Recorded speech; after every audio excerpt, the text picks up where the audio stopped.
I'm Howie Lim. This is Money Hacks by the Business Times. With markets like Singapore, Vietnam and India benefiting from cross-border capital flows and how trends such as rate cuts, ESG compliance and flight to quality in office spaces are shaping opportunities for savvy investors, we at Money Hacks thought it'd be a good idea to figure out if our money-making opportunities are in property. Yes, it's Money Hacks, a podcast series by the Business Times, where we explore useful financial tips to help you on your money managing and wealth growing journey. I'm Howie Lim.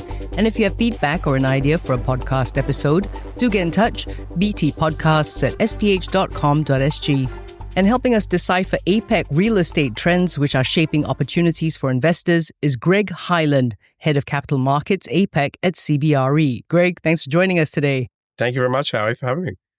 So for the uninitiated, when it comes to investing in property, it feels like just location for us. Does that still hold true, or are other things coming to the fore now? Maybe office spaces, since we're all heading back to work and the era of work from home seems to be over?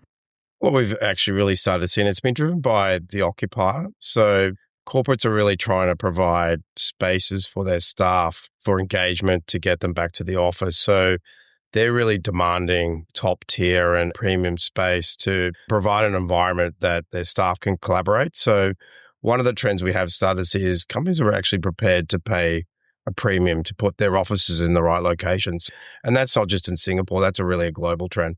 Amenity is kind of key. So transportation, food, beverage, experiences, health and wellness. So the office has really become an extension of hotelification of office. So people are really trying to create that experience that's high touch points. And those landlords that are really delivering that are achieving rent results that are well and above what the market average is.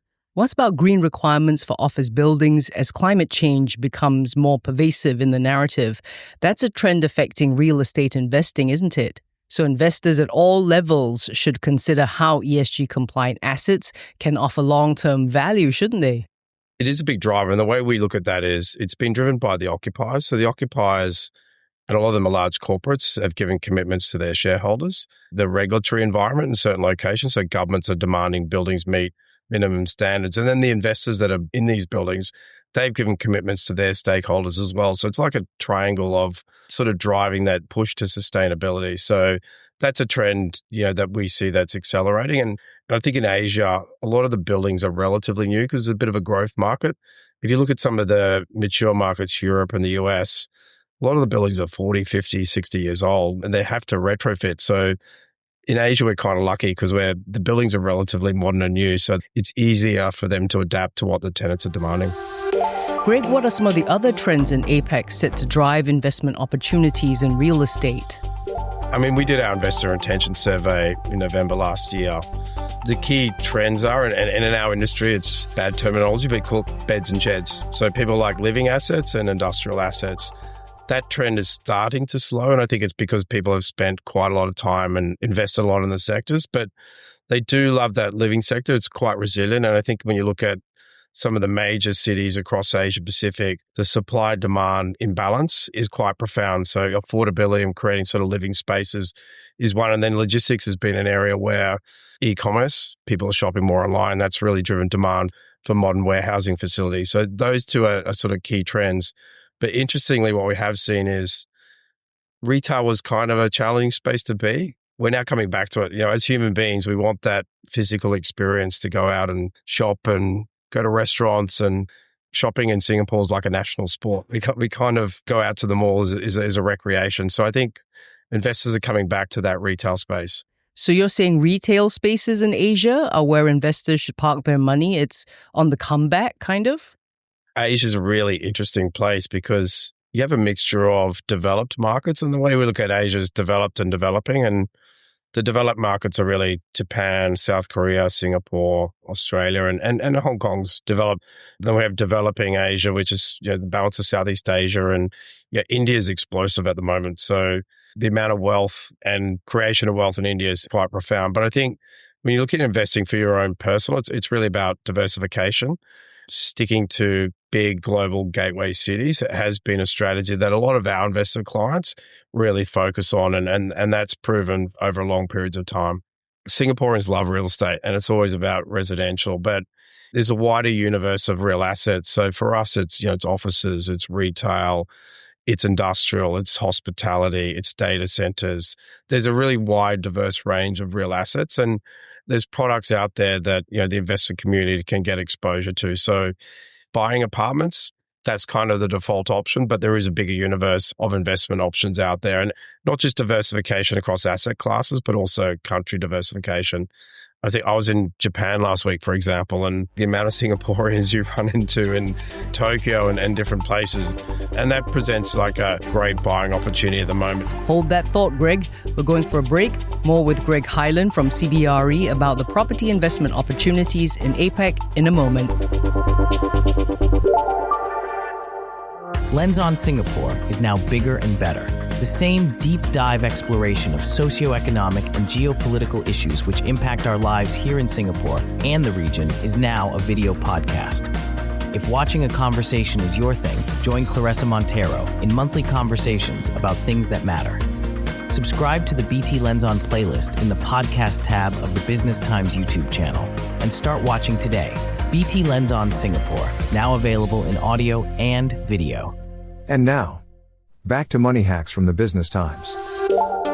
Welcome back. We've talked about the trend of the return to the retail and office spaces with regard to property investing in APAC. Greg Hyland from CBRE is our expert today. And Greg, earlier you were talking about Tokyo having a moment, as it were.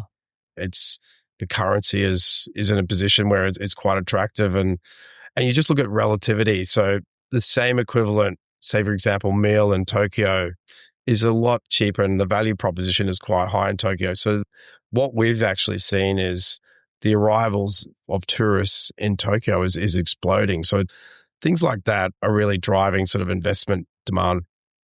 From an Asian perspective, a lot of people have connections, and those connections might be children going to school, education, so people going to university. So UK, Australia have probably been the default options. The US definitely is, but I think from an Asian perspective, and if we focus on Singapore, it's probably really those two locations.